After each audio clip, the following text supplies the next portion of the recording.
Welcome back, folks, to World of Warships Legends. I'm Soopa-Dave, and today we are doing our build and play guide on Musashi. And yes, ARP Musashi is the same exact ship as the regular Musashi. As you can see, the stats, same commander, same skills, they're all the same, right? So, just remember that if you're playing AR Musashi, it's the same exact ship, just a different skin. As we go ahead over the commander here, you can use any commander, guys, right? Anyone that you use on most of your Japanese battleships. You could use Tagagi if you want. I use the Musashi commander because not only is she in the store right now, but this is actually my favorite commander for Japanese battleships. Again, not trying to sell you anything, just letting you know what my favorite is. So, right on this build here, we are using Scharnhorst and D Revel for the reload. On Scharnhorst, you could use Iachino with very similar results. Exactly. Um, I just on Japanese, I have a tendency to go with dispersion because there is there's different types of shell accuracy. There's grouping and dispersions. Japanese have a tendency to have more issues with their dispersion than grouping, all right, along with some others. But anyway, so that's how I build it. 100% can do. There's a lot of flexibility here. Her base trait, very interesting. Watching you, when your observation plane is up in the air, you get a significant boost to your dispersion, right? And you will notice that when you take them shots. I can assure you, if you get a cruiser in a wrong position and you want to throw up your observation plane to get a better shot on them, it will be. This is a very effective for me. Also, flammable cannoneer, gyrating drill bits, marksmanship, and a gun layer is her unique skill, and I love this skill. Okay, um, not the second part of it, the observation seaplane. I think that only actually helps one or two ships. I know a lot of people would think that plane duration is nice and actually gives you more time to shoot your shots, but it doesn't really give you extra set of shots during your seaplanes. I think there is two ships I can't recall offhand where it actually does give you a third shot in your seaplane, but they're lower tiers if I remember correctly. But the big part of this one is the AP shell fuse time. Longer time leads to lower chances of a citadel. So this shortens your AP fuse time. Why is that important? Well, on Japanese battleships in particular, the Musashi especially, they have a tendency of big guns, meaning when you're using AP, you do have some big tendencies to overpen, and this really helps that. Okay, so I really like it. You could use the Yamato commander as well. It's a good commander. Whatever commander you choose, just I'm showcasing the Musashi one, but I do use her on all my Japanese battleships. For your modifications, we're taking aiming systems mod 1, propulsion mod, and concealment is always in the second and third slot. In the last slot, we are taking the main battery reload. For your loadouts, I don't normally talk about this, but your damage control party, 8 seconds, guys. Why is that a problem? It's very quick. And one thing I don't think that gets talked about on ways to get rid of Japanese battleships is to absolutely burn them to the ground, right? French battleships, people talk about it. This is another one. When you're in a fire spammer, you can absolutely just destroy Japanese battleships because of this damage control here.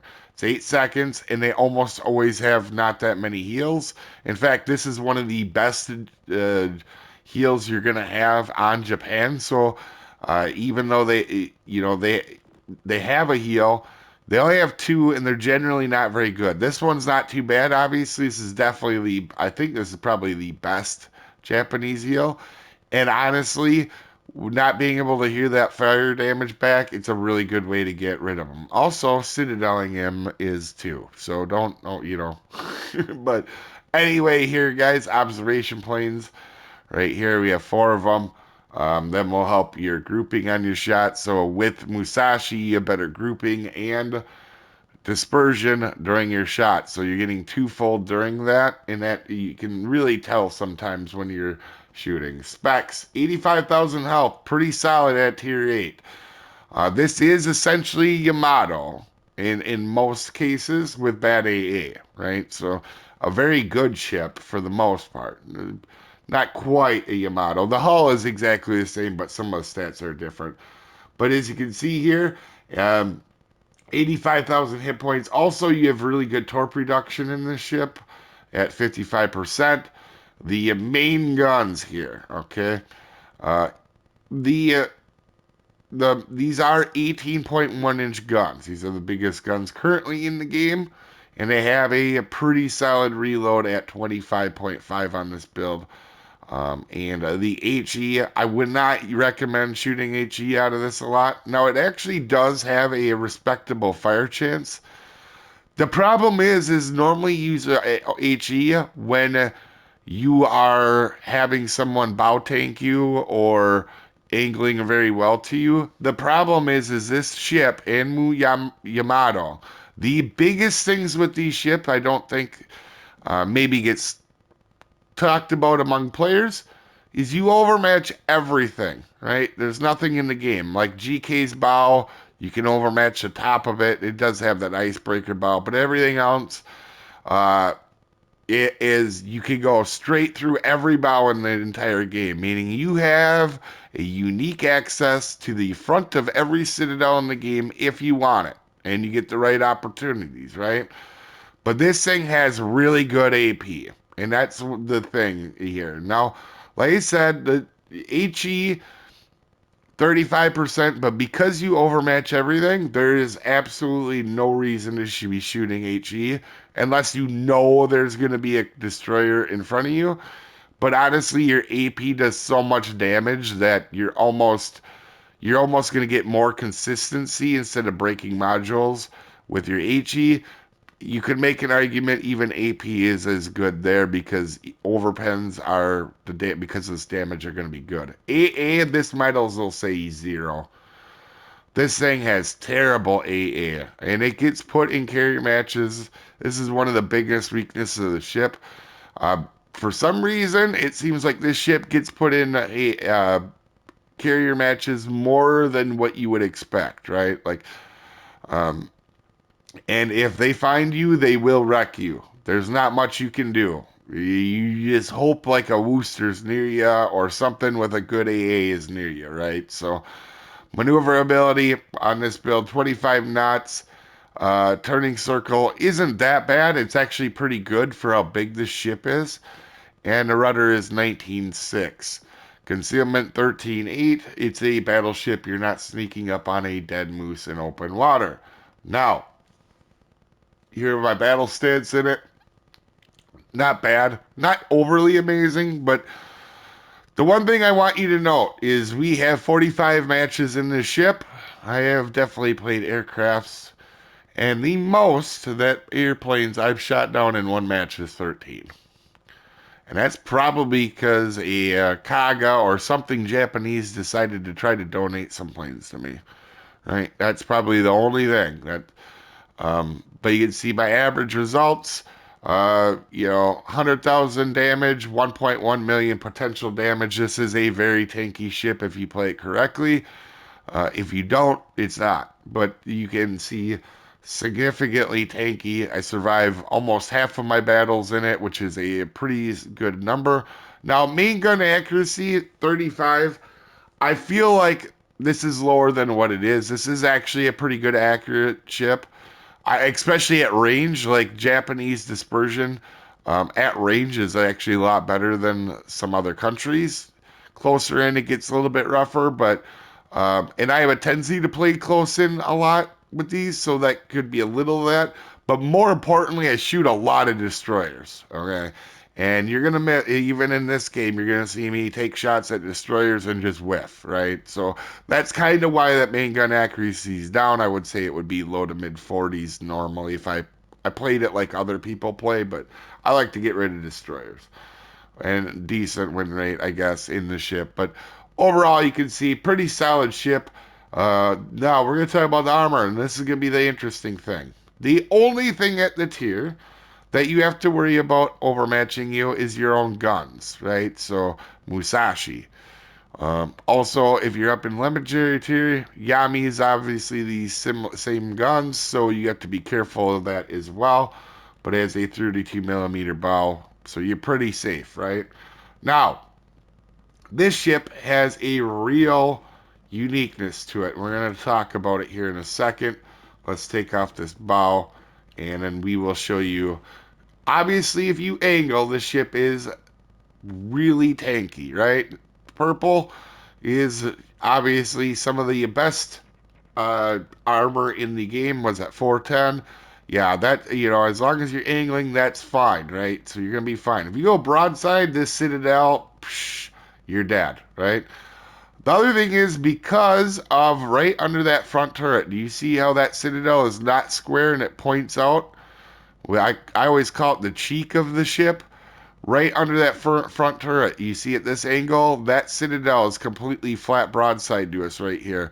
And if you know where to shoot this thing up close and personal, this can be a real problem if you're not being careful. Also, if you try to kite away, and that's why I almost never try to kite in this ship, because this Citadel here, pretty easy to get to. And also, because it's so high, this ship in particular, not Yami because it doesn't really go against it, but ships like Constellation is a good example. Do you see how high this Citadel is? Well, the Constellation and a lot of American battleships, but Constellation in particular, they get good plunging fire, and you can get Citadel through the top of this thing um, from an American battleship lobbing at range. It doesn't happen too often. It does happen though. So the biggest thing is you take some weird Citadels on the front because of how that Citadel is angled there under the front turret. So when you can definitely play this ship up close, and you can brawl with it if you need to. I wouldn't say it fits his playstyle amazing. If you know what you're doing, it's very good at it. But because of this cheek, if you give up a little bit too much angle to this, people will absolutely deb strike you right through that cheek there. As we start the match, it's disclaimer time. This is a beginner's video meant to help people new to the ship or new to the game. This is not meant for professional gamers that know everything there is to know about everything in the universe. There are multiple ways to play and build this ship, and I am an above average player, not the world's best. I make mistakes. You may see one in this match. You didn't come here for pronunciations. I'm as good as anybody at slaughtering beautiful languages all the time. With that out of the way, we are on Atlantic. And I could have pulled a matchup that was a crazy damage or really good damage, and sure, I get a bunch of Citadels. But what I'm going to showcase is overmatch, because on Musashi and Yamato, overmatch is key, right? So this match here in particular is an older match that I felt is a very good way to play this ship, and it showcases this ship very well in a lot of aspects of the overmatch. If you don't know what overmatch is, if your guns are bigger than 14.3 times the armor you're shooting at, it will act like paper essentially.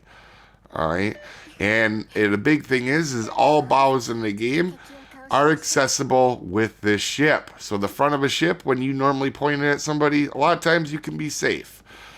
Not against this thing, and we're going to showcase that in this match. So we're going to push up here. Our teammate is bailing on us. It happens. We just have to be a little bit more careful, knowing we're probably not going to have that help. Now, Massachusetts is pointing exactly towards us, right? You can see he's aimed right at us. Now, he doesn't know I'm here, but he's about to find out that I'm here, right? We use our observation plane. Even though he's bow into us, we're going to hit 5 of our 9 shells, and we are going to smash him through the front of his ship. And that's what I'm talking about with overmatch. Any other ship, that would have bounced a bunch of rounds, aiming where I did there. But because of what we did and where we aimed in the overmatch ability, you can go right through the front of it. Now, we know we're going to go ahead and get a shot on Mogami as he's driving away. You see it. We're going to hit 3 shells and get a citadel on him, right? So you can see there on a cruiser that with these big guns, you could definitely overpin. You're going to see I'm not going to get a cajillion overpins, and that's something that sometimes happens. This commander helps with it. Now you can see I'm angling in here a little bit, and I'm going to start to back up. Why am I starting to back up? As we again hit Massachusetts pretty well. We're going to back up because we know Massachusetts and Carl has good secondaries, and we're gonna know that without our battleship's help that went to the center of the map, we have to be careful. Here's another good example.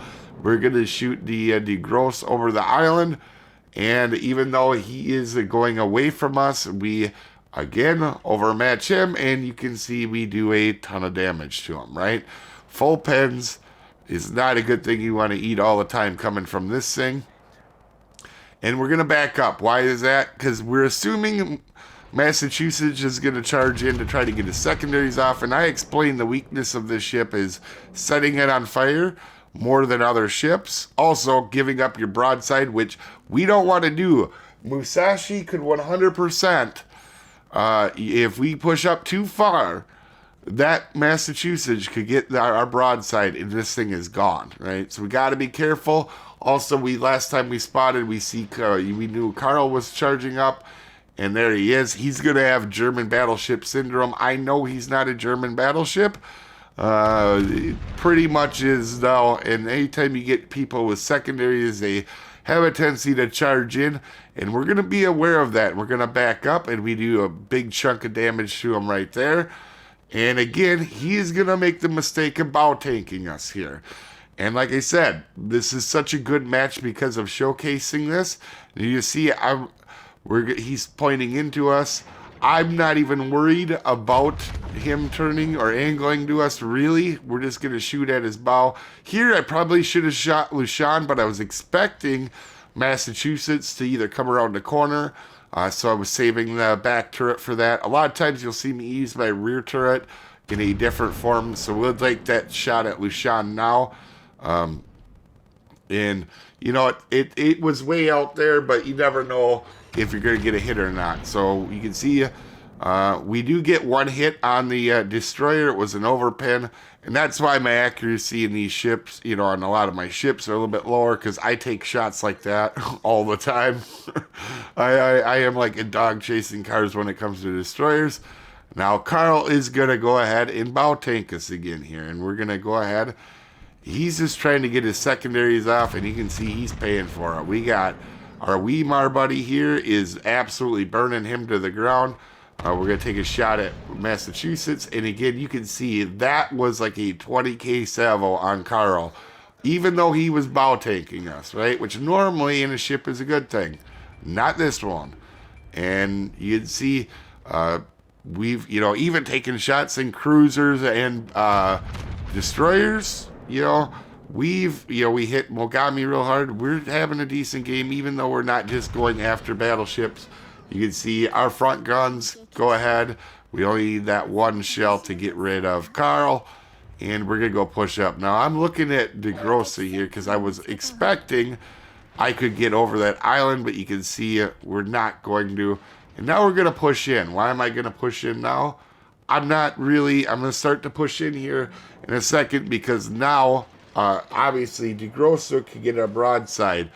But you're going to see here in a minute, I realize, okay, he's not going to get our broadside. We're going to go ahead and push in. And I am not scared of anything that is left at all to me. As you can see, the De Grosse now is going down, and Mogami is there.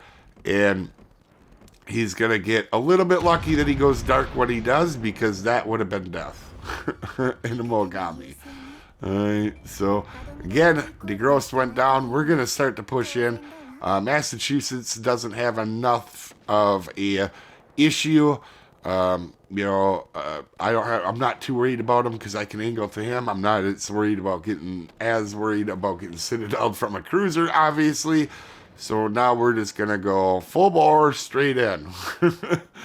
But you can see right now we've definitely helped keep this flank over here without giving up all our health. So at the end of the match, we could be in a good situation, right, if we need to. Now, I'm expecting these cruisers to pop out here. And we do have enough health to play aggressive now, because we've done a good job of spotting for our team, for the most part, but also keeping our health because we've angled the most of the people. We've been really careful of the fire spammy cruisers. There you go. There's Mogami. He did not learn his lesson the first time. All right. So even though he's going to try to dodge these, we're going to aim up a little bit, expecting him to try. And sure enough, we don't get a citadel, but we do everything else to him, and he's essentially gone. So that Mogami, 2 sables from us. Even only with 1 citadel, we basically made him pretty much useless for his team. Also, we know that's a German cruiser behind that island. What does that mean? He's going to try to jump out and use his torps. Like, we know that. We 100% know you're going to have a German battleship syndrome. Even though it's a German cruiser, it's because he's got torps. It happens all the time. And to be fair, you can't really blame the guy. He's not, he doesn't have many options left at this point. But we're going to go ahead and push up. And we know it's a German cruiser. I can't remember if it was a rune or what it was. But we're gonna push up. Obviously, he's got his plane up in there, so he knows I'm coming, which I don't really care about, to be honest. And he throws his sonar up. Yeah, it is a rune. And you know that this cruiser is going to try to come out and throw torps at us, right? And this is a mistake a lot of people do, right? So he's going to get out. The second we get clear, we're going to go ahead and shoot our guns off. We get 5 full pins and smash him. We didn't even need a citadel there to absolutely wreck his day. And now we're going to start to turn in. Why is that? Because he's definitely probably sent the torps already. And if he would have been a little bit, could have waited till here, maybe got one to hit. We know he's going to throw torps. He's dead now. And their team is essentially gone here. But it's not quite over yet. You can see we are working on capping their base. The JG marker is here. I'm going to try to get a shot before he gets to the island. It's not going to be a good shot. There's not much I can do about it. But you can see we're closer in now, and that dispersion not nearly as good as it was when we were out, right? We didn't even hit a shell there, but we're going to go in. I like hunting destroyers. I wouldn't recommend necessarily doing this for most people. This is the part of me that I do, right? It doesn't matter what I'm in. If I know I have a good chance to get rid of the destroyer, and I think I might have a advantage on the situation, I'm 100% going to. So he's starting to slowly come around the island. And you can see here, we're waiting until we think we can hit him. Right there, it looks like we can probably hit him. We're going to go ahead and absolutely get 3 shells on him and do a significant amount of damage to him, right? So, not a huge part. It's a marker. They have good health, but you can see clearly we helped our team. You saw the overmatch capabilities, which is one of the most important mechanics of the ship. A respectable amount, and we also were top of our leaderboard helping our team win. Anyway, you guys have a wonderful day, and I will see you folks next time. Have a good one.